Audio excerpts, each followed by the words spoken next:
안녕하세요. 타인의 심리 읽어드리는 남자 인지심리학자 김경일입니다. 옛말에 웃는 얼굴에 침 못 뱉는다라는 말이 있죠. 저도 정말 많이 웃는 사람 중에 한 명이긴 합니다.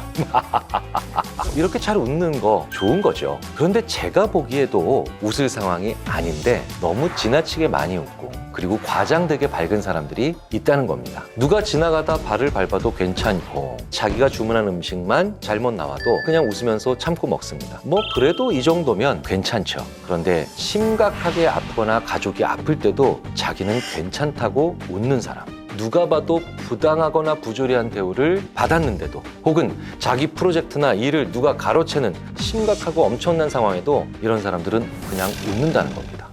완전한 타인이라면 괜찮겠지만 내 주변에 가까운 사람이라면 정말 답답한 상황이겠죠. 이 답답한 친구 도대체 왜 이러는지 그 심리를 읽어드리겠습니다.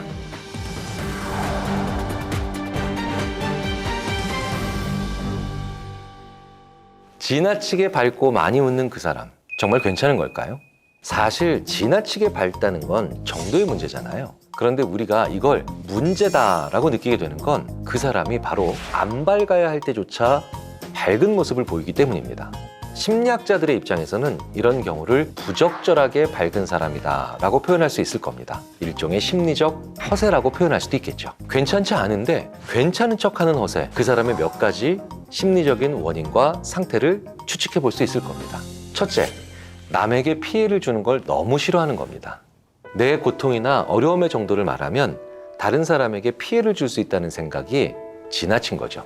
이런 사람들은 남의 얘기를 들을 때도 힘들어했던 경우가 많기 때문이에요. 그러다 보니 내가 힘든 이야기를 하면 다른 사람들의 기분을 망치게 하거나 상대방을 힘들게 하지 않을까라는 우려가 굉장히 많은 사람이 되고요. 그래서 내가 어렵다, 힘들다라고 하는 티 자체를 안 내려고 하는 사람이 된다는 거죠. 두 번째, 내가 슬프거나 괴롭거나 힘들다는 걸 보여주면 사람들이 열등하거나 약하거나 무능한 사람으로 볼 수 있다라는 그런 불안을 가지고 있는 경우입니다. 어렸을 때부터 이런 사람들은 슬픈데도 안 슬퍼하거나 힘든데도 안 힘들어하는 모습을 보일 때 주위에 있는 어른들한테 많이 들은 이야기가 있습니다. 바로 어른스럽다. 우리가 언제 아이에게 어른스럽다라고 얘기를 할까요? 화가 나도 화를 참고 아파도 안 아프다고 하고 이럴 때죠. 이런 경험이 많았던 사람들은 실제로 밝은 게 아니라 지금 내 감정을 누르는 방법으로 밝은 겁니다. 이렇게 감정을 눌렀을 때마다 어른스럽다라고 하는 아주 독특한 특이한 칭찬을 받아서 심리적으로 보상을 받은 거죠. 그러니까 이분들은 웃는 게 아니고 우는 게 아닌 분들이 됩니다. 이 방법을 오래 쓰면 큰 문제가 하나 생깁니다. 내 감정을 제대로 직시하지 못하게 된다는 거죠. 그리고 더 안 좋은 문제는 내 주위에 있는 사람들에게 적절한 지원이나 지지를 못 받게 된다는 거예요. 왜냐? 내가 내 감정을 혹은 내 상태를 적절하게 표현해야만 내 주위에 있는 사람들이 나에게 관심과 지지를 보내줄 수 있으니까요. 하지만 이분들은 바로 그게 안 되는 겁니다. 이렇게 적절한 관심과 지지를 받지 못하는 이 시간들이 계속 쌓여가게 되면 이런 문제들은 반드시 어느 순간에 골마서 터지게 됩니다. 그렇기 때문에 그 감정이 아프면 어느 정도 아픈지 이야기를 해야 되고 표현을 해야 되죠. 감정의 정도를 표현하는 게 굉장히 중요하다는 겁니다.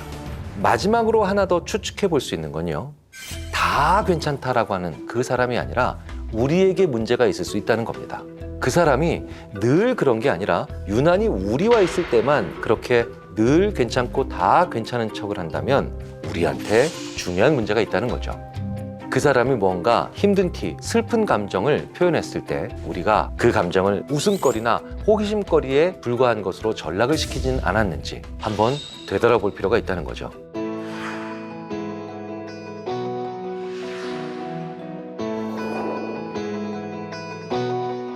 우리가 혼자 있고 평온할 때는 어떤 상태이고 또 어떤 표정을 짓나요? 마치 이런 표정입니다.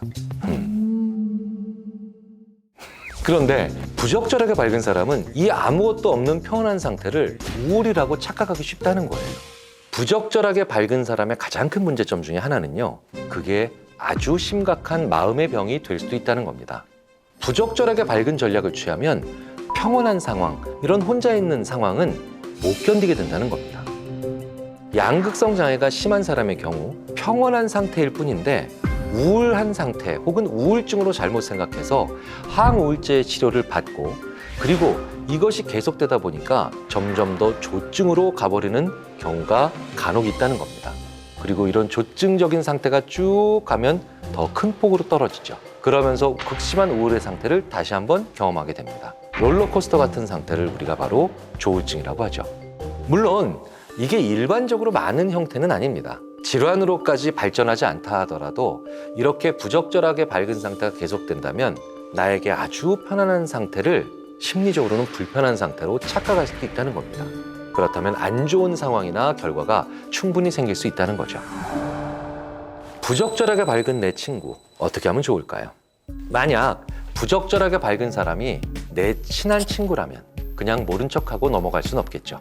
부적절하게 밝은 것은 심리적 허세라고 말씀드렸잖아요. 모든 허세는 아주 강한 자존심 때문이라고 우리가 상식적으로 알고 있습니다. 하지만 그에 못지않게 잘 알려져 있는 큰 이유가 있습니다. 바로 사람들한테 사랑받지 못할 것이라고 하는 강한 불안이 존재한다는 겁니다. 내가 어떤 일 때문에 힘들어하고 혹은 속상해한다고 하면 그것으로 인해 나는 무능하거나 열등하거나 혹은 문제 있는 사람이라고 사람들 눈에 비춰질까 걱정한다는 거예요.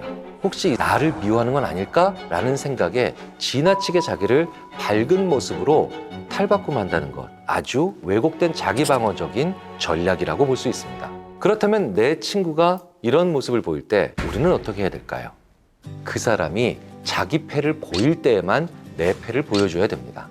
이런 사람들은 어떤 심리적인 위안을 받느냐면요, 다른 사람들은 힘들다는 말을 하는데 나는 힘들다는 말을 안 했어요. 내가 힘든 건 남이 모르지만 남이 힘든 걸 나는 안다라는 그 사실로 엉뚱하게도 위안을 받을 수 있다는 겁니다. 혼자 위안하면서 자신의 태도를 유지한다는 거죠. 그러니 이런 친구들한텐 내가 솔직하지 않으면 상대방도 나한테 솔직하지 않겠구나라는 걸 느끼게 해주는 수밖에 없습니다. 그런데 아무리 기다려도 자기 얘기를 해주지 않는다면요, 그렇다면 최후의 방법이 하나 남아 있습니다. 그 사람이 바보짓을 하고 있다는 걸 알려줘야 합니다. 이건 실제로 저에게 일어난 일인데요, 제 주위에 어떤 친구가 부모님이 돌아가신 걸 알리지 않았습니다. 그 친구의 부모님이 돌아가셨다는 걸 모르고 그냥 지나쳐서 빈소에 찾아가지도 못하고 문상도 하지 못한 저희 대부분은 난감하고 미안하고 괴롭게 되겠죠. 그 친구와 이 정도 사이밖에 안 되나? 라는 생각을 하게 되는 것도 물론이고요. 그렇다면 이런 경우에는 이야기를 해야 됩니다. 그리고 제가 총대를 메고 이야기를 했지요.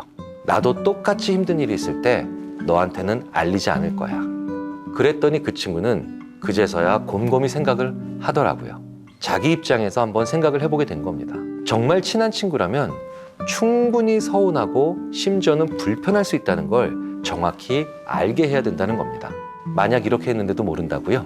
사실 그렇다면 그 관계는 안타깝지만 더 발전하기는 힘들다라고 결론을 내리셔도 괜찮을 것 같습니다. 내가 만약 부적절하게 밝은 사람이라면 어떻게 해야 될까요? 만일 이 영상을 보시면서 아, 이건 내 문제야 라고 한번 느끼셨다면 지금부터 제가 드리는 말씀을 잘 들으시고 따라해 보시라고 권하고 싶습니다. 내가 어딜 가도 부적절하게 밝은 사람이라면 10명을 만나든 100명을 만나든 그 모든 사람들을 똑같은 잣대로 보고 있기 때문에 그런 일이 생길 가능성이 큽니다. 그럴 때는 사람들의 관계를 조금 분류해 보라고 말씀드리고 싶어요. 나만의 태양계를 만들 필요가 있습니다. 아주 슬픈 상황에서부터 기쁜 상황까지 여러 가지 상황을 써놓는 거죠. 그리고 그게 하나의 태양계가 되는 겁니다.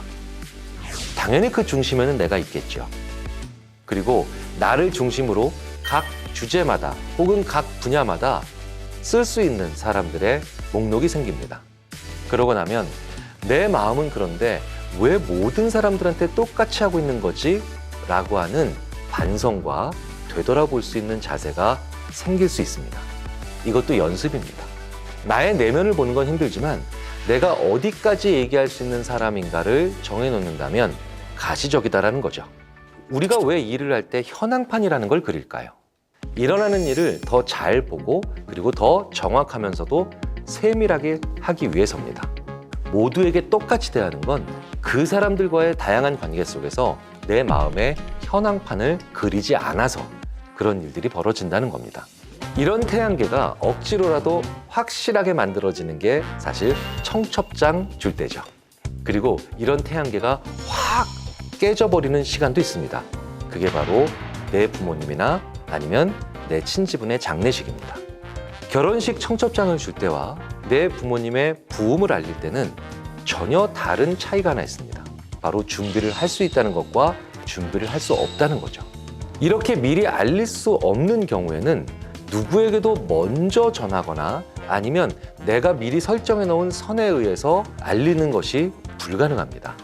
내가 그 사람의 태양계상에서 멀리 있다 하더라도 그 사람의 부모님의 장례식에 가면 내가 그 안쪽으로 확 들어갈 수 있는 계기가 되기도 하죠. 그래서 그 사람과의 관계가 달라질 수 있다는 겁니다. 내가 좋아하는 사람이라면 그 사람이 나를 어떻게 생각하든지 그 사람의 조사에는 반드시 참석하는 것이 중요합니다. 우리는 늘 자기 자신을 제일 잘한다고 생각하지요. 하지만 사실 객관적으로 돌아보지 못하는 경우가 훨씬 더 많습니다. 나와 주변의 관계를 스스로 한 번쯤 돌아보고 그걸 눈에 보이게 적어보거나 아니면 그려보는 시간이 필요합니다. 그래서 글을 쓴다는 건 생각보다 많은 생각과 노력이 필요한 작업이기도 하죠. 하지만 내 손으로 직접 쓰고 나면 모든 관계와 내 주위에 있는 많은 사람들에 대한 나의 생각과 시각이 굉장히 분명해지는 효과가 있습니다. 스스로 나를 잘 몰라서 괴로우시다고요? 그렇다면 먼저 나에 대해서 내가 어떤 사람인지도 써보라고 권해드리고 싶습니다. 지금부터 제가 말씀드리는 사람을 한번 떠올려 보세요. 같이 밥을 먹고 나왔는데 칼같이 10원 단위까지 나눠서 밥값을 계산합니다. 커피를 마시러 갔는데 내가 한 잔 사고 싶어도 한사코 거절을 해요.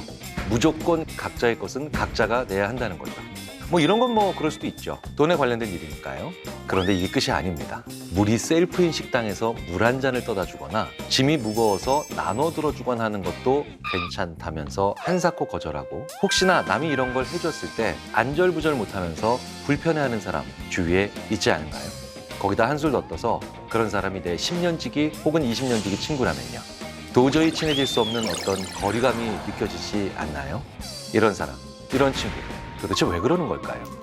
알 수 없는 타인의 심리, 지금부터 읽어드리겠습니다.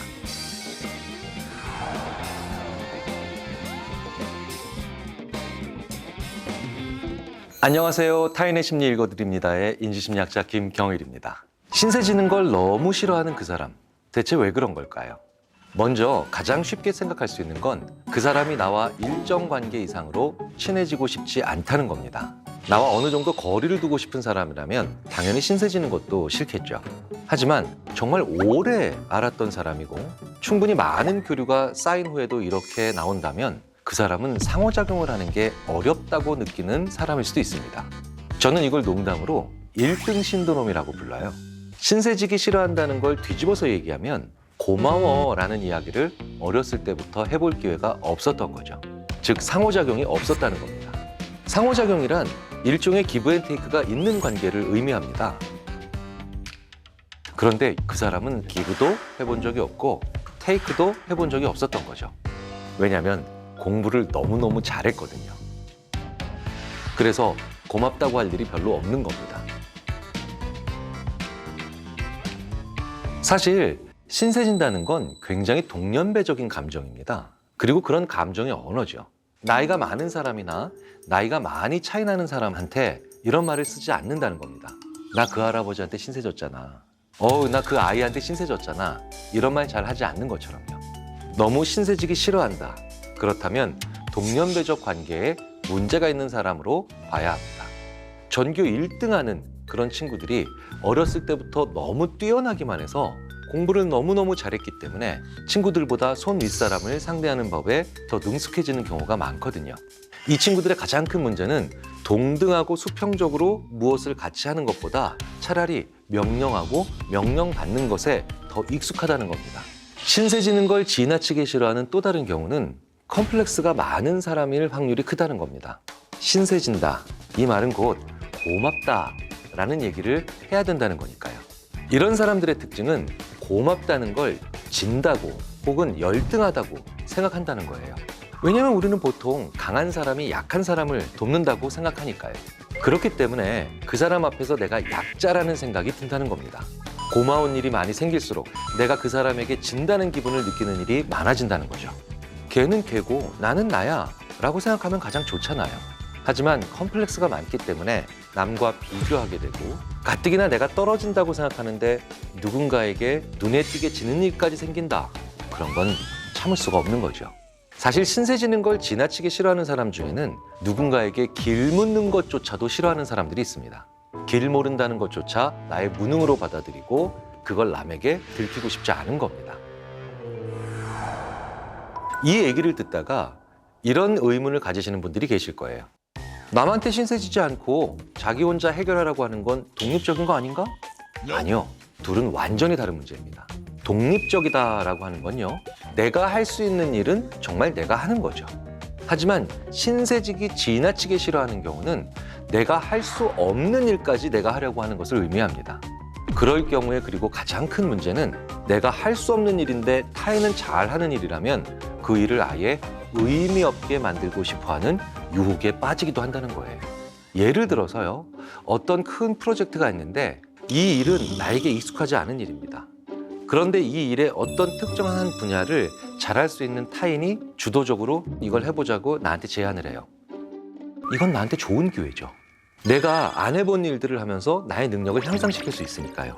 하지만 그 과정에서 나보다 조금 더 주도권을 주고 먼저 앞서 나가고 나한테 없는 능력을 가지고 있는 그 상대방에게 어쩔 수 없이 초반부에는 고맙다라는 얘기, 신세진다는 느낌을 가질 수밖에 없게 됩니다. 하지만 하려고 하는 것만 계속하는 사람들, 이런 사람들의 공통적 특징이 바로 고맙다는 얘기, 적절하게 신세지는 것을 굉장히 싫어한다는 겁니다. 이런 성격이 농경사회처럼 산속에서 혼자 산다면 괜찮습니다. 그런데 현대사회처럼 분업화돼 있고 유기적으로 서로 상호작용해야 되는 사회에서는 조직의 입장에서 굉장히 골치 아픈 사람이 될 가능성이 크죠. 특히 오랜 시간 같이 일하는 관계에서는 이런 사람이 문제가 크게 됩니다. 한 배를 타고 전우라는 수준으로 아주 동제를 느끼면서 일정 기간을 일을 해야 될 때 중요하고 심각한 문제가 된다는 거죠. 전쟁터에선 상대방의 도움을 안 받고 나도 도움을 안 주면 전투를 하지 못합니다. 엄호사격이란 말이 있죠. 내가 이 전투를 이기기 위해서 저 친구도 나를 도와야 되고 나도 저 친구를 도와야 됩니다. 이는 전쟁에서 굉장히 많이 등장해요. 적을 무찌르기 위해서 적진으로 돌격할 때 내 주위에 누군가가 나를 위해 엄호사격이란 걸 해줘야 돼요. 그렇지 않으면 내가 돌격하다, 전진하다가 죽게 되죠. 그런데 내가 그 친구한테 엄호를 받는다는 걸 부채의식이라고 생각하면 엄호받을 일을 안 만들게 되겠죠. 그렇다면 작전 자체가 진행이나 성립이 안 되는 상황이 벌어집니다. 사회생활을 하면서도 마찬가지입니다. 내가 필요에 따라서 남을 돕고 그 상대방도 필요에 따라서 나를 돕는다는 걸 자연스럽게 생각하지 않으면 협업을 할 수가 없다는 겁니다. 우리가 사회생활을 하면서 굉장히 많은 경우에 동료에게 고마워라는 말을 하는 걸 마다하지 않아야 시너지 효과가 난다는 건 너무나도 분명한 사실이죠. 물론 모든 사람이 그런 건 아니겠지만 신세지기를 싫어하는 사람 중에는 업무나 무언가 같이 시도하거나 해결하는 일에 적극성을 보이지 않는 경우가 많습니다. 왜냐고요? 무언가를 새롭게 시도할 때 신세를 진다는 것이 예상되기만 해도 그 일을 안 하고 싶은 거예요. 그러니까 이걸 하자라고 하는 적극성이 극단적으로 떨어지게 되는 겁니다. 그러니 대부분 익숙한 일만 하려고 한다는 거죠. 새로운 일을 절대 안 하려고 해요. 내 아이를 큰일 할 수 있는 어른으로 키우고 싶다면 신세지는 법도 가르치셔야 합니다. 이 영상을 보고 우리 아이가 신세지는 걸 너무 싫어한다, 그리고 그런 경향이 있다 라고 걱정하는 부모님들이 계실 거예요. 사실 그런 경우는요, 부모님의 행동 때문일 확률이 큽니다. 운동을 잘하는 아이가 상대적으로 그렇지 못한 친구를 도와주고, 공부를 잘하는 아이가 상대적으로 조금 처지는 친구의 공부를 도와주면 이건 아주 좋은 상보적인 관계가 되겠죠. 그런데 이건 다양한 친구들, 즉 다양한 사람들을 만났기 때문에 가능한 상보적인 윈윈 효과입니다. 그렇다면 고맙다는 얘기, 도움을 주고받는 관계들, 이런 것들을 자연스럽게 차단하게 하려면 어떻게 해야 되나요? 다양한 친구들을 못 만나게 만들면 되겠죠. 내 아이와 비슷한 아이들만 만나게 해서 좋은 신세를 진다는 것을 하지 못하는 일이 벌어진다는 겁니다. 그리고 이런 일이 계속 반복되면 어릴 때부터 누구와도 협업이라는 것을 못하는 사람이 되지요. 자, 그렇다면 우리 아이가 큰 일을 잘할 수 있는, 즉 협업을 잘할 수 있는 아이로 자라게 하려면 어떻게 해야 할까요? 부모가 먼저 도움을 주고 받는 게 자연스러운 일이라는 걸 알려줘야 합니다. 그렇다면 부모님이 먼저 말씀하셔야 되겠죠. 우리가 일반적으로 생각할 때는 부모는 아이한테 도움받을 일이 없다고 생각하기가 쉽습니다. 그런데요, 작은 것부터 자녀에게 도와달라는 얘기를 할 수 있다는 거죠. 예를 들어서 식사 준비를 할 때 밥상에 숟가락을 놓아달라고 한 다음에 네가 이걸 도와줘서 일을 수월하게 마쳤어, 고마워 라는 얘기를 한번 해준다고 생각을 해보세요. 그러면 어른도 도움을 받고 고맙다고 하는데 어린이가 하는 건 더 자연스럽다라는 생각을 만들어낼 수 있겠죠. 만약 남한테 신세지는 걸 너무 못한다면 새로운 걸 배워보실 필요가 있습니다. 지금 이 영상을 보시면서 내가 바로 너무 신세를 지기 싫어하는 사람이야 라고 하면서 뜨끔하시거나 혹은 자책하시는 분들이 계실지도 모르겠습니다. 만약에 그런 성격이나 그런 성향을 가지고 계신데도 불편한 게 전혀 없다 라고 하면 괜찮습니다. 하지만 내가 이런 성격을 가지고 있어서 혹은 이런 성향을 가지고 있어서 불편하다, 바꿔보고 싶은 것이 있다고 생각하신다면 이것부터 해보시라고 말씀드리고 싶습니다. 내가 전혀 모르는 새로운 분야를 배워보는 거죠. 처음부터 비슷한 일을 하는 사람들끼리 신세를 진다는 건 쉬운 일이 아닐 겁니다. 그러니까 예를 들어서 수공예 동호회든 아니면 살사 동호회든 나가보세요. 거기 보면 완전히 다른 분야의 혹은 전혀 다른 배경을 가진 사람들끼리 모여서 애당초부터 도움을 안 받는 것 자체가 불가능한 모임이 됩니다. 그리고 이런 모임에 나가본다면 나는 자연스럽게 초보가 되고요. 다른 사람에 비해 못해도 이상하지 않고 도움받아도 이상하지 않은 환경에 들어가게 되겠죠. 이런 환경에 나를 자연스럽게 집어넣으셔야 된다는 거예요. 다양한 분야, 다양한 사람을 만나서 이런 관계가 자연스럽게 내 마음속에 들어오고 내 말 속에서 이루어지는 게 당장 신세지기 싫어하는 마음을 고치겠다라고 결심하는 것보다 훨씬 더 쉬우면서도 효과적인 첫걸음이 됩니다. 현대 사회는 나 혼자 뭐를 잘해서 잘 살 수 있는 사회가 아닙니다. 그런 사회는 이미 오래전에 끝났죠. 제가 입고 있는 옷, 제가 먹고 있는 음식조차도 만들어내신 분, 배송해 주신 분이 존재하기 때문에 살아갈 수 있고요. 이 영상 하나도 정말 다양한 분들의 협업이 있기에 제작이 가능한 겁니다. 우리는 이제 협업을 못하면 절대로 살 수가 없는 사회에 살고 있죠. 특정한 한 분야를 잘할 수는 있지만 내 분야에서 어떤 일을 잘하는 것과 유기적으로 각 분야의 일들을 연결시키는 것은 별개의 문제입니다. 응답하라 1988의 태기를 한번 생각해 보세요. 태기는 어떻게 하죠? 동룡이가 단추를 끼워주고요. 덕선이가 커피포트에 물을 끓여줘도 이상하게 생각하지 않죠. 특정 분야에 재능이 있고 잘한다는 건 좋은 겁니다. 남들과 그 재능을 가지고 어우러져 살 수 있으니까요. 하지만 태기가 지나치게 신세지기 싫어하는 성격이었다면 어떻게 됐을까요?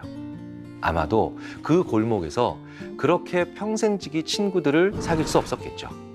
프로 기사로서의 커리어도 오래 지속하지 못했을 수도 있습니다. 사회생활 자체가 어렵거나 심지어 불가능해졌을 거라는 거예요. 그리고 이런 사람의 수가 많다면 그 사회도 결국 좋은 사회가 아니라는 것을 의미합니다. 우리는 결국 더불어 살 수밖에 없는 사회라는 걸 꼭 기억해 주셨으면 좋겠습니다. 도저히 이해가 가지 않는 타인의 심리 읽어드립니다를 또 읽어드리는 인지심리학자 김경일입니다. 자, 여러분 주변에 진짜 이해가 가지 않는 사람 유형을 꼽으라고 하면 5손가락 안에 반드시 들어가는 유형의 인물이 있을 겁니다. 바로 이리저리 기웃거리고 찝쩍대는 바람둥이 유형들이죠. 양다리는 기본이고요. 애인이나 배우자가 있으면서도 늘 이성에게 여지를 남기는 사람들. 그 여지를 넘겨 무언가 썸씽을 만들어내는 사람들. 오죽하면 이런 말이 있잖아요. 한 번도 바람 안 피우는 사람은 있어도 한 번만 바람 피우는 사람은 절대 없다. 사랑하는 사람을 두고 또 다른 사람에게 한눈 파는 그 사람, 그들의 심리는 대체 뭘까요? 지금부터 도저히 이해가 안 가는 바람둥이의 심리적 민낯을 말씀드리도록 하겠습니다.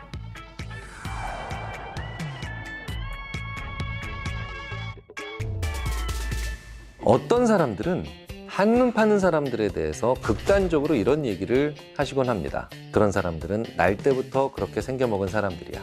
날 때부터 그렇다는 건 유전자의 문제죠. 진짜 한눈 잘 파는 유전자가 있는 걸까요? 실제로 이런 연구를 호주 퀸즐랜드 대학의 연구팀에서 수행해 본 적이 있습니다. 실제 자주 한눈을 팔고 바람기가 높은 사람일수록 도파민을 분비하는 도파민 수용체가 길었다라고 하죠. 즉, 도파민 수용체가 길어서 도파민이 많이 분비될수록 한눈 파는 사람이 될 확률이 높다는 거죠. 그렇다면 진짜 태어날 때부터 한눈 파는 사람이 정해진 걸까요? 저는 인지심리학자로서 그건 결코 아니고요. 그리고 그렇게 간단한 문제도 아니라고 생각합니다. 같은 유전자를 가지더라도 사람의 성격과 습관은 정말 다양한 요소의 영향을 받아서 결정되는 게 사실이기 때문이죠. 자, 그렇다면 이런 연구들을 틀렸다라고 봐야 될까요? 그것도 아니죠. 그럼 이런 연구들의 결과를 조금 비틀어서 생각을 해볼 필요가 있습니다. 도파민은 주로 어떤 상황에서 많이 분비될까요? 바로 우리가 흥분했을 때입니다. 다음의 두 상황 중에 언제 더 흥분하기가 쉬울까요? 첫째, 아주 조용한 도서관. 둘째, 큰 음악이 나오는 클럽. 정답은 분명하죠. 도파민 분비량이 많다는 건 그만큼 도파민 분비가 많을 수밖에 없는 상황에 스스로를 자주 노출시킨다는 겁니다. 인간이기 때문에 유전자 영향이 아니라 자기 스스로 그런 상황을 더 많이 만들어서 도파민을 많이 나오게 하는 경우가 많다는 거죠. 도서관보다는 클럽에서 당연히 한눈 팔기도 쉽겠죠. 심리학에서 굉장히 오래전부터 중요하게 강조하는 말이 있습니다. 흥분된 상태에서 내리는 결정은 땅을 치고 후회한다. 흥분된 상태에서는 자기 감정의 종류나 강도를 정확히 파악하기가 쉽지 않다는 거죠. 그렇기 때문에 잘못된 결정을 내릴 확률이 아주 높다는 겁니다. 한눈 파는 건 역시 이렇게 잘못된 결정 중에 하나일 수 있다는 겁니다. 자꾸 한눈 판다는 건 내 스스로 나의 감정을 믿지 못하는 것을 의미합니다. 자기가 진짜 뭘 좋아하는지 모르고 그 감정을 믿을 수 없으니까 결정을 번복하고 싶어하고 다른 결정을 할 수 있는 여지를 만들어 두려고 하는 거죠. 그런 사람들에게 필요한 건 스스로의 감정을 조금 더 들여다볼 수 있는 시간인데요. 그런 시간은 만들지 않은 채 복잡한 상황 속에서 갈팡질팡하면서 일을 저지르고 다니는 거죠. 그리고 사람은 복잡하고 정신없는 상황에서 늘 더 자극적인 것을 원하게 되어 있습니다. 시끄러운 데서 음식을 먹으면 더 짜고 더 달고 더 자극적인 것을 먹고 싶어 하는 것과 마찬가지죠. 사람과의 만남에서도 금지된 것, 조금 더 자극적인 상황을 언제 원하게 될까요? 바로 복잡하고 정신없는 환경에 자기를 더 많이 노출시킬 때입니다. 자꾸 한눈 파는 사람들의 성격을 보게 되면요. 충동 조절이 잘 되지 않는 충동 조절 장애인 경우도 많습니다. 그렇다면 이런 성격은 왜 생겼을까요? 내가 충동을 조절할 수 있는 적절하고 조용한 상황을 어린 시절부터 거의 경험을 하지 못했기 때문입니다. 어렸을 때부터 강하게 압박을 받았다거나 아니면 굉장히 완벽주의적 성향을 가진 부모 아래서 충동조절 장애인 아이가 나올 확률이 높다는 건 이미 잘 알려진 사실이죠. 이건 역시 같은 맥락입니다. 아이가 혼자 생각하거나 혼자서 뭔가를 들여다볼 시간이 없었다는 거예요. 역시 스스로의 감정을 돌아보고 정리할 여유가 없기 때문에 이런 상황에 빠지게 되는 것은 결국 같은 메커니즘입니다. 한눈 파는 사람들만의 공통적인 특징이 말싸움을 잘 안 하려고 합니다. 갈등에 직면하지 않고요. 문제가 생겼을 때 그 문제에 집중해서 풀어나가는 게 아니라 은근슬쩍 혹은 구렁이 담 넘어가듯이 넘겨버리려고 한다는 거죠. 그래서 이 사람들은 계속해서 말이 겉돌면서 그냥 말싸움을 피해보려고 한다는 겁니다. 자, 그런데 생각해 보세요. 싸우는 걸 두려워하지 않아야 집중할 수 있죠. 그런데 자기 감정이 깨끗이 정리되지 않았는데도 정리하지 않고 피해버린다? 결국 서로 답답한 채로만 끝나버리는 거예요. 그래서 우리는 잘 싸우지 않는 사람들을 보고 원만하다고 합니다. 그런데 대부분의 바람둥이들은 원만합니다. 둥글둥글하다, 서글서글하다라는 얘기를 듣죠. 모든 상황에서 싸우라고 말씀드리는 게 결코 아닙니다. 언쟁이 필요할 때, 서로의 의견을 조율해야 할 때 그 사안을 무작정 피해버리기만 하고 얼렁뚱땅 넘어가려고만 한다면 그 사람은 나중에 한눈을 파는 사람이 될 확률이 높다라는 거죠. 그렇다고 너무 싸우기만 한다, 별일 아닌데도 싸움으로 만들려고만 한다, 그럴 때는 또 다른 의심을 해봐야 될 필요가 있습니다. 바로 여기저기 한눈 파는 사람이 반대인 집착하는 사람일 수 있다는 거죠. 실제로 집착하는 사람 혹은 집착적인 사람은 싸움을 두려워하지 않는 경우가 많습니다. 그리고 적당히 끝내지 않고 끝을 보려고 하는 경우가 많죠. 피해야 할 싸움은 잘 피하고 집중해야 될 때는 잘 집중하는 그런 사람들이야말로 적정한 지점을 잘 찾는 사람들입니다. 만나면서 초반에 극단적인 모습을 많이 보인다면 그런 사람들은 둘 중에 하나의 모습을 보일 거라고 한 번쯤 의심을 해봐야 된다는 거죠. 만약 내 연인이 한눈을 참 잘 파는 사람이다 라면 어떻게 해야 될까요? 그리고 더 속상하게도 그 사람과 헤어지고 싶지 않다면 어떻게 해야 할까요? 한눈 파는 사람들은 무언가 좋은 것을 얻기 위해 열심히 어떤 일을 하는 접근 동기가 아주 강한 사람입니다. 심지어는 접근 동기만 가지고 있는 사람일 수도 있죠. 그렇다면 접근의 반대말인 회피. 회피 동기는 무슨 뜻일까요? 나쁜 일을 막아내고 이런 일은 안 일어나야 된다라는 욕구가 회피 동기입니다. 자, 그런데 이렇게 한눈을 잘 파는 사람들은 여기에 좋은 게 있고 저기에 좋은 게 있고 여기 오면 또 이런 좋은 사람 있네. 접근 동기만 강한 사람들이라는 거죠. 그렇다면 이런 사람을 어떻게 해야 할까요? 부담감을 줘야 됩니다. 나는 너를 믿어. 그러니 제대로 해봐. 트러스트, 즉 신뢰가 기초가 된 커뮤니케이션이 필요합니다. 접근 동기를 많이 가진 사람들이 굉장히 책임감을 느끼는 가치가 신뢰입니다. 왜냐하면 신뢰를 받는다는 건 굉장히 멋있고도 품위가 있어 보이거든요. 반대로 나한테 집착하는 사람이 연인일 경우에는 어떻게 해야 될까요? 그 사람들은 회피 동기가 강한 사람들입니다. 그 사람들에게는 약속을 잘 지킨다는 것이 굉장히 중요합니다. 그래서 규칙에 정말 민감하죠. 자기의 연인이나 아니면 자기의 파트너 혹은 배우자를 괴롭게 만드는 결과가 대부분 자꾸 규칙을 만들어서 이거 하지 마, 저거 하지 마, 저렇게 해야 돼, 이럴 땐 이렇게 들어와, 여러 가지 규칙을 만들어서 힘들게 한다는 거죠.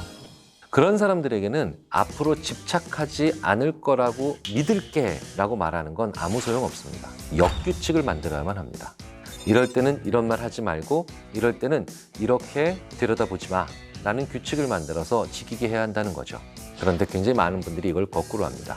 습관적으로 바람 피우는 사람에게 약속을 잘 지키라고 하고요. 집착하는 사람에게 다시 한번 믿어보겠다고 한다는 거죠. 이렇게 거꾸로 하니까 효과도 반감되거나 아니면 그 반감만큼도 안 되는 겁니다. 가장 중요한 건 이렇게 해봤는데도 전혀 달라지지 않는다. 그렇다면 이제 깨끗이 포기하고 이별하셔도 됩니다.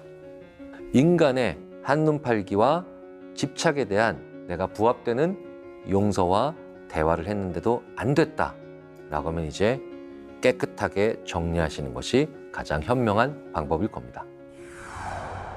요즘 심리학에서 정말 많이 연구하는 것 중에 하나가 진정성입니다. 진정성의 사전적 정의는 참되고 올바른 특성이라는 뜻입니다. 굉장히 좋은 뜻을 가지고 있죠.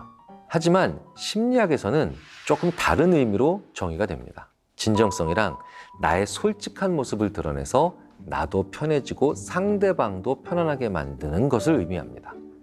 이리저리 기웃대고 한눈 파는 사람들은 모두의 마음을 얻기 위해 자기의 진짜 모습이 아닌 가식적인 모습을 보여 그 마음을 얻으려고 하는 게 목적입니다. 그리고 그 과정에서 당연히 가식적인 모습을 점점 더 많이 보일 수밖에 없게 되죠.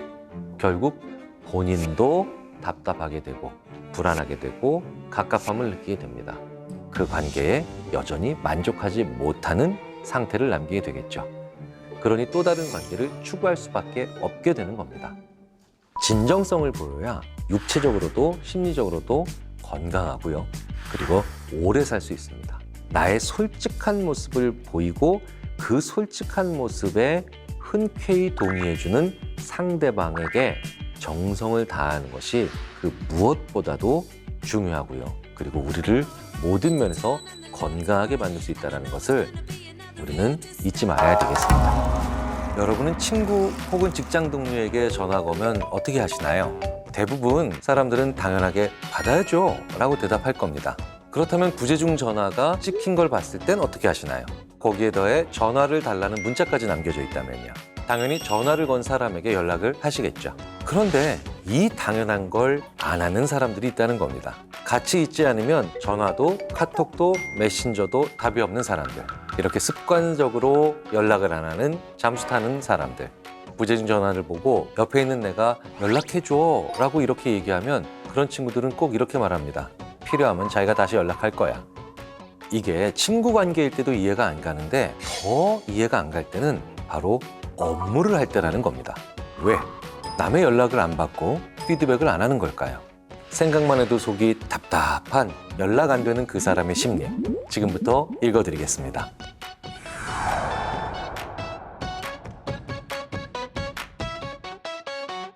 안녕하세요. 타인의 심리 읽어드립니다의 인지심리학자 김경일입니다. 연락 두절, 잠수 타는 그 사람의 심리는 대체 뭘까요? 우리가 잠수 탄다라고 얘기하는 사람들을 생각할 때 먼저 고려해야 될 점들이 있습니다. 연락이 정말 안 되더라도 이해할 수 있는 경우가 있죠. 바로 너무 바쁜 사람, 상황이 너무 힘든 사람. 그런 상황을 안다면 우리는 그 사람이 연락이 잘 안 되더라도 잠수 탄다고 답답해하거나 화를 내는 경우는 거의 없습니다. 우리를 답답하고 때론 화까지 나게 하는 사람들은 그런 일이 전혀 없는데도 연락이 안 되는 사람들이죠. SNS는 하루에 몇 개씩 올라와요. 그런데 연락이 안 되는 겁니다. 사람들의 연락만 안 받는 사람, 이른바 프로 잠수러. 이 사람들의 심리는 대체 뭘까요? 가장 흔하게 볼 수 있는 이유는 내향적인 성격을 가진 사람일 때 이런 경우가 자주 보인다는 겁니다. 그리고 더욱 중요한 건 외향적으로 보이지만 사실 외향적이지 않은 사람일 때도 이런 경우가 많다는 거죠. 그리고 이런 분들은 집에 가면 실제로 잠수를 타는 경우가 많습니다. 왜일까요? 이런 사람들은요, 밖에 나가서 생활하는 것만으로도 자신의 사회적 자원이 다 소진된 분들이에요. 즉, 더 이상 타인을 위해 말이든 생각이든 쓸 기력이 없다는 거죠. 또 다른 이유도 있습니다. 연락이 잘 안 되는 많은 사람들의 공통점은 약간의 불편함도 못 견디는 그런 사람들일 가능성도 있다는 거예요. 여기서 불편한 건 대화의 내용이 아니라 전화를 받는 것 자체를 약간이라도 불편하면 안 한다는 거예요. 지금 나는 전화를 안 받고 싶어. 이 사람하고는 지금 얘기를 안 하고 싶어. 이런 모든 게 그 사람한테는 불편하니까 전화를 피하게 되는 겁니다. 바로 이런 사람들은 굉장히 예민하기 때문이에요. 우리가 생각할 땐 약간의 불편함도 크게 느낄 수밖에 없는 이런 분들은 심리적 압박감이 클 수밖에 없습니다. 그리고 그런 상황 자체를 회피해버리는 경우가 많겠죠. 마지막으로 한 가지 유형이 더 있습니다. 바로 감정이 과장된 사람들이죠. 이런 사람들은 자기의 일상을 보여주고 싶지 않아 해요. 누구나 다 보여주고 싶지 않은 일상들은 있습니다. 자기가 힘들거나 아니면 안 좋은 처지에 있을 때죠. 그런데 이렇게 감정을 늘 과장해서 얘기하는 사람들은 내가 즐겁고 신나지 않으면 혹은 아주 생산적이거나 좋은 일이 있는 경우가 아니라면 다 안 좋은 상태라고 생각할 가능성이 크다는 거예요. 우리에게는 아무 일 없는 일상이 평온한 상태죠. 그런데 이분들에게는 그 상태가 나쁜 상태라는 거예요. 나쁘다고 생각하는 상태를 남에게 보여주고 싶지는 않잖아요. 그러니까 이런 모습을 보일수록 연락이라는 창구 자체를 차단해버린 채로 아주 걸러진 정보만 전해줄 수 있는 SNS 등을 통해서 자기가 좋아 보인다라고 생각하는 모습만을 보여준다는 겁니다. 이런 분들은 감정의 과장됨이 많은 분들이라고 볼 수 있습니다. 연락이 잘 안 되고 미안해하지 않는 사람들과는 어떻게 해야 할까요? 거리를 둘 필요가 있습니다. 연락을 안 하고 잠수를 자주 타는 프로 잠수러들이지만 그 이유는 다 제각각이지 않습니까? 하지만 우리가 진짜 주목해야 할 것은 연락이 안 된 이후의 태도입니다. 어느 정도 관계가 있는 사이라면 결국 언젠간 다시 만날 수밖에 없게 됩니다. 그렇게 다시 만났을 때 자신이 연락이 잘 되지 않았던 걸 미안해하거나 혹은 자기 사정을 자세히 이야기하는 그런 과정이 없다면 이 사람과는 거리를 두는 게 좋습니다. 그 사람에게 나는 내가 생각한 것만큼은 중요하지 않은 사람이라는 걸 보여주는 행동이기 때문이죠. 만약 연락이 잘 안 되는 사람이 나와의 관계를 계속 유지해야만 하는 혹은 내가 관계를 유지하고 싶은 사람이라면 그렇다면 어떻게 해야 될까요? 궁극적으로는 그 사람에게 일종의 책임감을 느끼게 해줘야 합니다. 전화를 안 받는다는 건 나에게 리액션을 하지 않는 거잖아요. 여기서 우리가 주목해야 할 게 하나 있습니다. 리액션은 아주 본능적이고 습관적이라는 점입니다. 윈스턴 처칠이 이렇게 얘기했죠. Fear is a reaction, courage is a decision. 불안과 공포는 반응이다. 무슨 뜻일까요? 불안과 공포는 자연스러운 것이라는 뜻입니다. 그런데 courage is a decision. 용기는 결정이다. 누구나 다 불안하지만 용기를 내는 사람은 불안하지 않은 게 아니라 용기를 내겠다는 결정을 한 거란 뜻이죠. 자, 그렇다면 이걸 내 전화나 내 연락에 리액션하지 않는 것, 여기에 한번 대비시켜보면 어떨까요? 내 전화에 꼭 리액션을 하거나 아니거나 하는 건 그냥 그 사람의 자연스러운 반응입니다. 문제는 그 사람의 디시전이 뭐냐가 중요하다는 거죠. 내 전화를 안 받는다면 그게 너의 디시전, 즉 너의 결정이니? 라고 물어봐야 합니다. 안 받고 싶은 거야? 라고 묻는 것과 너는 앞으로 내 전화를 안 받기로 결정한 거지? 라고 물어보는 건 완전히 다른 의미라는 거죠. 내 전화 안 받고 싶은 거야? 라고 물으시면 안 받고 싶어 라고 할 수 있습니다. 도망갈 곳이 많다는 거예요. 그런데 후자의 방식으로 물어보면 도망갈 곳이 없습니다. 이 사람은 앞으로 내 전화를 안 받기로 결정했다는 거잖아요. 나랑 관계하고 싶지 않다는 뜻이 되는 거죠. 그리고 그 말에 그 잠수 탔던 사람은 책임을 져야 됩니다. 하지만 관계를 조금이라도 유지하고 싶다면 내 전화를 안 받기로 결정했다고 답을 못 하잖아요. 그렇기 때문에 이후에 좀 더 상대방에게 책임을 많이 느끼게 할 수 있는 이런 대화가 좋습니다. 이런 말까지 했는데 내 전화를 받을 때 본인의 본능적인 반응으로만 안 받기는 힘들어진다는 겁니다. 업무 관계에서 연락이 잘 안 되는 사람에게는 나의 감정을 솔직히 말해야 합니다. 사실 이런 사람들은 정말 우리를 꽤 많이 지치게 하는 사람들입니다. 업무 관계에서 이렇게 잠수를 타는 사람들은 귀찮게 했지만 먼저 연락을 한 구체적인 이유를 많이 얘기해 줘야 됩니다. 즉, 양적인 측면에도 초점을 맞추셔야 된다는 거예요. 업무 관계에서 잠수를 잘 타는 사람들은 잠깐 일 때문에 만나시죠. 혹은 문서 정리상의 이유로 잠시 통화 괜찮을까요? 라는 평범한 말로는 안 움직일 가능성이 크다는 겁니다. 그렇다면 어떻게 얘기해야 될까요? 협업 내용에 대해서 상의해서 오늘까지 보고서를 작성해야 하는데 당신의 의견이 꼭 필요합니다. 그래서 이 이유로 통화가 필요하네요. 와 같이 구체적으로 얘기를 해주셔야 돼요. 그래야만 그 사람은 자기 머릿속에서 생생하게 이 통화의 필요성에 대해서 생각을 해보고 그릴 수 있게 됩니다. 그리고 그런 경우에 연락을 받고 다시 회신을 할 가능성이 커진다는 거죠.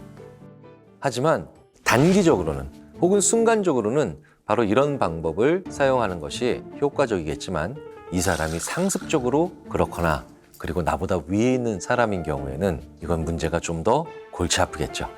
이럴 때는 제일 중요한 건 나의 감정도 넣어야 됩니다. 여기서 감정을 넣는다는 건 불만을 표시하거나 불쾌감을 표시한다는 말이 아닙니다. 내가 느끼는 감정적인 어려움도 넣어줘야 된다는 거죠. 애를 먹어서 좀 힘듭니다. 라던가 제가 좀 곤란합니다. 이런 말들 말이죠. 그 사람이 최소한 상종 못할 정도의 사람이 아니라면 이렇게 내 감정의 상태까지 살짝 담아서 연락을 좀 해달라고 하는 경우에는 더 많이 움직일 수 있을 가능성이 커집니다. 이렇게 내 감정 상태에 대한 얘기를 포함시키지 않고 일반적인 업무 얘기로만 연락을 취하면 필요하면 또 하겠지. 자기가 필요하면 다른 루트로도 어떻게든 연락해 오겠지. 라고 생각해버리는 사람들이기 때문이죠. 또 다른 경우가 있죠. 너는 아직 곤란하지 않잖아. 너 아직 힘들지 않잖아. 라고 생각하면서 자기가 연락을 취하는 수고를 하지 않을 일종의 심리적 퇴로를 만들어 놓기 쉽다는 겁니다. 오히려 이런 사람들을 욱하게 만드는 건 긴급함을 강조하는 경우입니다. 긴급하다는 건 내 상태가 아니잖아요. 일의 상태잖아요. 그런데 오히려 이렇게 긴급하다라는 걸 강조하면 나에게 비난의 화살이나 아니면 내가 의리니까 나를 불리하게 만드는 말을 상대방으로 하여금 하게 만들 수 있다는 겁니다. 그래서 이런 사람들한테는 일이 급한 게 아니라 내가 어렵다라는 말을 조금 수고스러우시겠지만 포함시켜서 해주셔야 합니다. 만약 여러분 자신이 집에만 가면 어떤 연락도 받고 싶지 않은 프로 잠수러라면 어떻게 하셔야 될까요? 스스로도 불편하거나 남들 기분을 상하게 한다는 걸 알고 계실 겁니다. 우리는 스마트폰을 쥔 순간부터 집에 들어와도 어느 정도 사회생활 한다는 걸 인정해야만 합니다. 스마트폰은 실제로 24시간 내내 우리를 언제든지 부르니까요. 그래서 우리는 스마트폰을 족쇄라고 부르는 경우도 있습니다. 자, 그렇다면 이 족쇄로부터 해방되는 것만이 능사일까요? 스마트폰을 버리고 끄는 것만이 능사는 아니라는 걸 이미 잘 알고 계시잖아요. 그렇다면 더 현명한 방법은 뭘까요? 과거보다 훨씬 더 나의 사회적 자원을 잘 관리할 필요가 있다는 거죠. 만약 나의 잠수 타는 모습을 나도 싫어한다면 조금이라도 그리고 이걸 개선하려면 사람을 덜 만나야 됩니다. 내가 이렇게 지쳐서 집에 들어오기만 하면 어떤 전화도 받지 않고 어떤 연락에도 회신을 하지 않는다면 내가 밖에서 사회적 자원을 내가 가진 사회적 자원보다도 훨씬 더 많이 소모했다. 다시 말해서 너무 많은 사람들을 만나고 집에 들어왔기 때문입니다. 우리가 음식을 먹을 때도 이만큼 먹으면 엄청 배부르고 혹은 많이 힘들 정도로 배부르겠다 싶기 전에 숟가락을 내려놓는 것처럼 사람을 만날 때도 나의 사회적 한계가 완전히 소진될 때까지 가면 안 되는 겁니다. 그러니까 원 없이 놀고 들어가거나 질리도록 사람을 만나고 집에 들어가는 순간에 오는 전화를 못 받게 되어 있고요. 심지어는 받아야 되는 전화도 받지 않으려고 하는 그런 상황을 스스로 만든다는 거죠. 그리고 이건 어느 누구보다 제가 잘 압니다. 그래서 사람을 만나기 위한 사회적 에너지를 약간은 남겨놓고 집에 들어가셔야 최소한 나에게 피해가 올 수 있는 그 정도의 잠수는 타지 않을 수 있다는 거죠. 내가 잠수를 타는 것 때문에 문제가 점점 더 커지고 있다면 그걸 고칠 수 있는 또 하나의 좋은 방법은 내가 잠수를 안 탔다는 걸 나도 알리고 상대방에게도 알려야 됩니다. 정말 전화 받는 것이 버거울 때가 있습니다. 그렇다면 문자로 내가 지금은 좀 많이 피곤하니까 그래서 좀 자려고 하니까 나중에 이야기하면 안 될까는 정도는 알려야 합니다. 그걸 상대방을 위한 배려만으로 생각하시면 안 됩니다. 이렇게 내가 좀 힘드니까 나중에 이야기하자라는 정도로 알려주게 되면 나로 하여금 나중에 그 사람에게 연락을 더 잘하게 만들 수 있는 방안이 되기도 하니까요. 그래서 내가 지금 너무 힘들어서 전화 받기 힘들 때는 슬쩍 나 지금 너무 피곤해서 자야 할 것 같다. 그리고 나중이 아니라 내일 오후 5시 전후로 전화할게 라고 정확하게 정해놓는 거죠. 이렇게 해놓으면 그 사람에게서는 섭섭함을 줄여주는 거고요. 나에게는 실제로 내일 전화할 행동을 훨씬 더 잘하게 만들어줄 수 있고 할 수 있는 확률을 높이는 양쪽 모두를 위한 안전장치이자 배려장치가 되는 셈입니다. 우리가 대화를 하고 싶지 않을 때가 언제일까요? 바로 나에게 부담되는 주제일 때, 말을 하고 싶지 않은 주제를 얘기해야 될 때죠. 사실 나에게는 부담이 없는 주제라고 생각하지만 상대방에게는 굉장히 큰 부담이 될 수도 있습니다. 그렇다면 이렇게 프로 잠수러 혹은 연락이 잘 안 되는 사람 이러고 우리가 낙인 찍거나 섭섭해하거나 아니면 화를 내기 전에 한 번쯤 우리 스스로도 우리 자신에게 내가 그 사람에게 내 생각엔 아니지만 그 사람에게는 꽤 불편한 대화를 혹은 그런 주제를 일상적으로 꺼내고 있지 않은가를 한 번쯤은 되돌아보는 것도 중요하지 않을까 생각합니다.